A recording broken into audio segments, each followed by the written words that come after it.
भोजवंशी राजा उग्रसेन मथुरा के राजा थे। उनका पुत्र कंस बहुत अत्याचारी स्वभाव का था।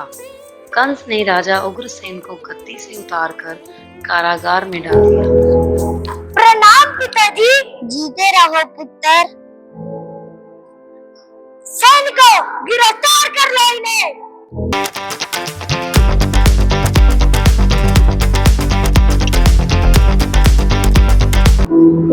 आज के बाद यह राज्य और राजगद्दी पर सिर्फ कंस का राज होगा। हा, हा, हा, हा। इसके बाद महाराज उग्रसेन मथुरा महल की काल कोठरी में बंदी बनकर रहेंगे और मथुरा नगरी पर सिर्फ कंस का राज होगा।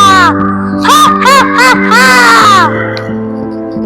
सैनिकों, चलो मेरे साथ। कंस की छोटी बहन देवकी के विवाह की तैयारियां चल रही थी। देवकी राजा उग्रसेन के छोटे भाई देवक की पुत्री थी और कंस की चचेरी बहन थी। प्रणाम भैया, कैसी हो मेरी प्यारी बहन? मैं ठीक हूँ भैया। कल तुम्हारी शादी है, तुम्हारे बिना ये महल सूना हो जाएगा।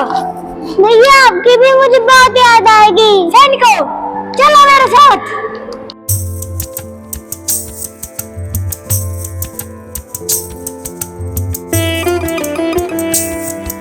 अगले दिन देवकी का विवाह वासुदेवक नामक यदुवंशी सरदार से संपन्न हुआ।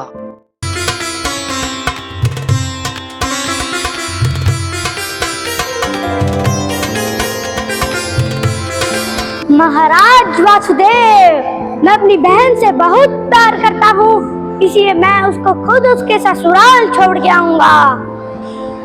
कंस देवकी और वासुदेव को छोड़ने चल पड़ता है। देवकी के पिता देवक उसे बहुत सारा धन धान्य संपत्ति देकर विदा करते हैं।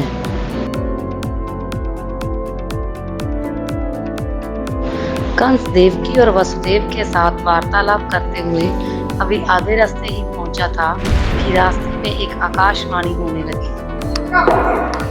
हे कंस, जिस देवकी को तू बड़े प्यार से लेकर जा रहा है, उसी में तेरा काल बसता है। इसी के गर्भ से उत्पन्न 8वां पुत्र तेरा वध करेगा, तेरा वध करेगा। क्या? ऐसा नहीं हो सकता, यह झूठ है। ऐसा नहीं होने दूंगा। अगर ऐसा है, मैं वासुदेव का ही वध कर देता हूँ। नहीं भैया नहीं, वासुदेव को मत मारो। मेरा स्वागत ज्यादा जो बच्चा पैदा होगा, मैं आपको सौंप दूंगी।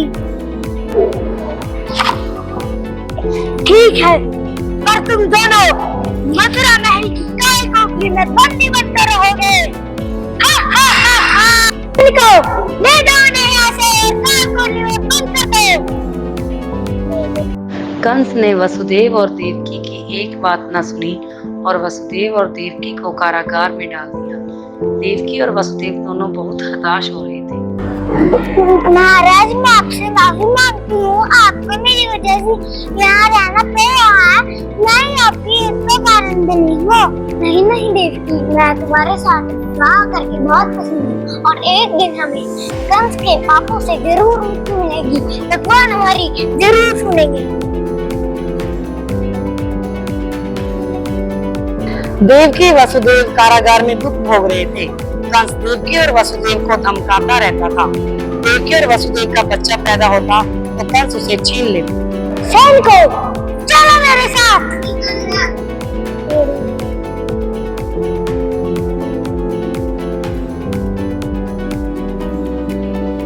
लाओ देवकी, अपना बच्चा मुझे दे दो ताकि मैं इसका वध कर सकूं और अपने श्राप से मुक्ति पा सकूं। नहीं भैया नहीं, मेरे बच्चे को मत मारो।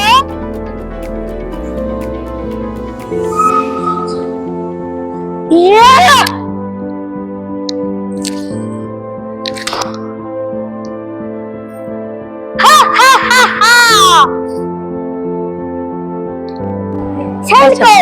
चलो मेरे साथ।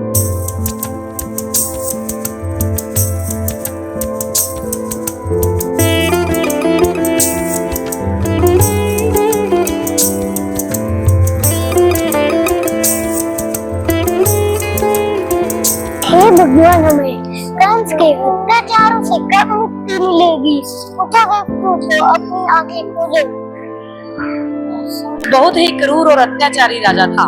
दुराचारी कंस ने देवकी के 7 बच्चों को मौत के घाट उतार दिया था। अब 8वां बच्चा पैदा होने वाला।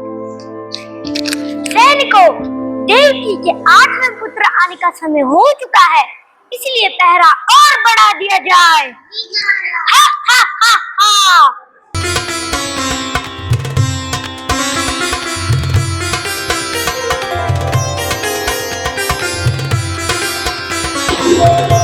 क्योंकि वसुदेव के कारागार में बंदी होने की बात नंद गांव में वसुदेव के मित्र नंद के कानों तक भी पहुंची। प्रणाम नंद बाबा, आपको पता है कि कंस के अत्याचार बढ़ते जा रहे हैं और देवकी और वासुदेव को बंदी बना रखा है और देवकी के 7 पुत्र को मार चुका है।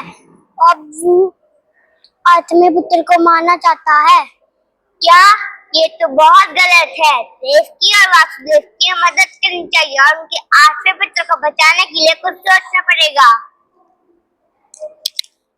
वसुदेव देवकी को पुत्र पैदा हुआ, उसी समय संयोगवश यशोदा के गर्भ से कन्या का जन्म हुआ, जो और कुछ नहीं केवल माया थी।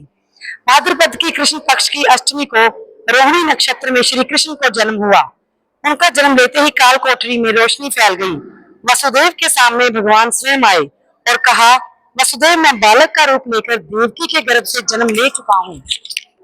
देखते देखते वसुदेव की हथकड़ियां अपने आप खुल गई, कारागार के दरवाजे भी खुल गए, सैनिक सो गए। कृष्ण को टोकरी में रख गोकुल को चल दिए। भारी तूफान और बारिश में वन में कृष्ण को उठाए वसुदेव चल रहे थे।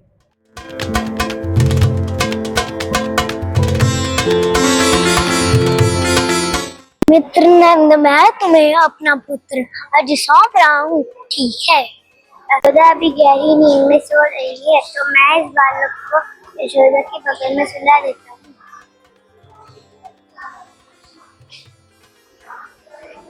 यह मेरी पुत्री है। इससे पहले कंस काल कोठरी में पहुंचे, तुम इसे लेकर यहाँ से चले जाओ।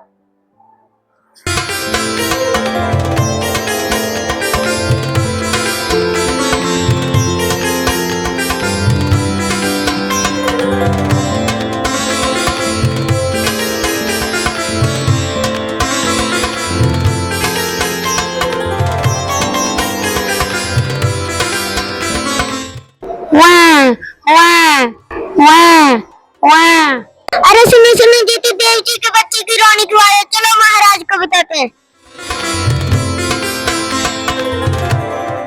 महाराज, देवकी को बच्चा पैदा हुआ है। क्या? देवकी को बच्चा पैदा हुआ है? सैनिकों, चलो मेरे साथ।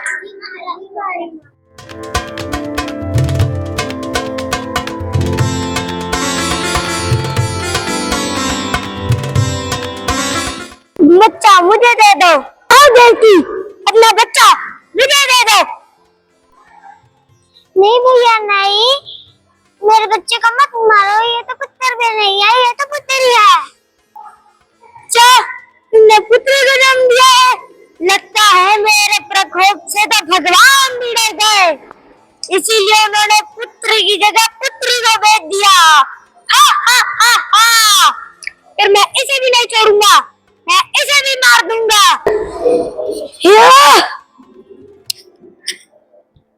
कंस ने जैसे ही कन्या को मारने के लिए हाथ बढ़ाए, कन्या छूटकर आकाश में उड़ गई। हे कंस, तुझे मुझे मारकर कोई लाभ नहीं मिलेगा। तुझे मारने वाला तो गोकुल में पैदा हो चुका है।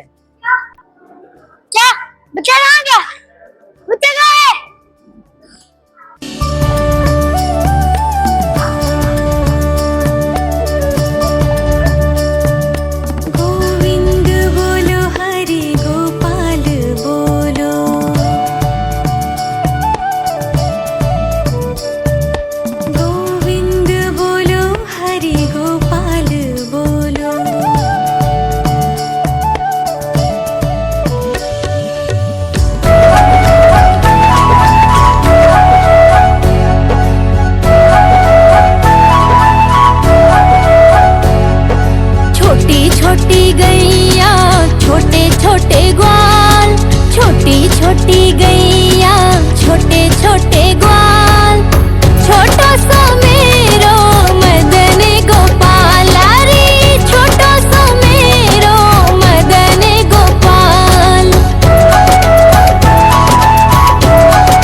जो है अलबेला मद नैनो वाला, जिसकी दीवानी ब्रिज की हर बाला, वो किसना है, वो किसना है, वो किसना है, वो किसना है, किसना है। जो है अलबेला मद नैनो वाला, जिसकी दीवानी ब्रिज की हर बाला, वो किसना है, वो किसना है, वो किसना है, किसना है।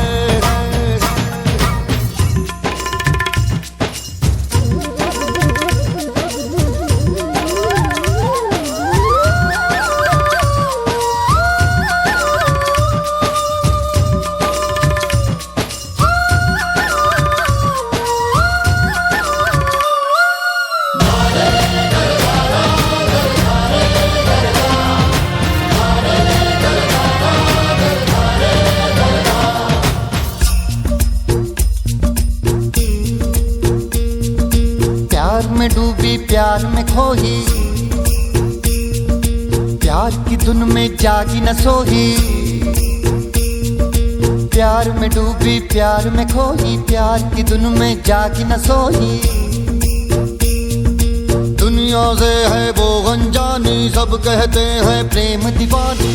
किसना से मिलती है भूल के हर बंधन, हो किसना की माला की जपती है वो जोगन।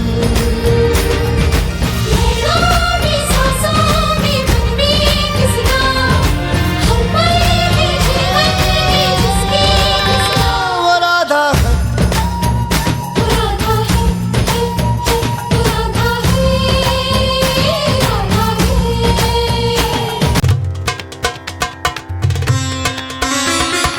श्री कृष्ण को मारने के लिए अनेक दैत्य भेजे, परंतु कृष्ण ने अपनी अलौकिक माया से सभी दैत्यों को मार डाला।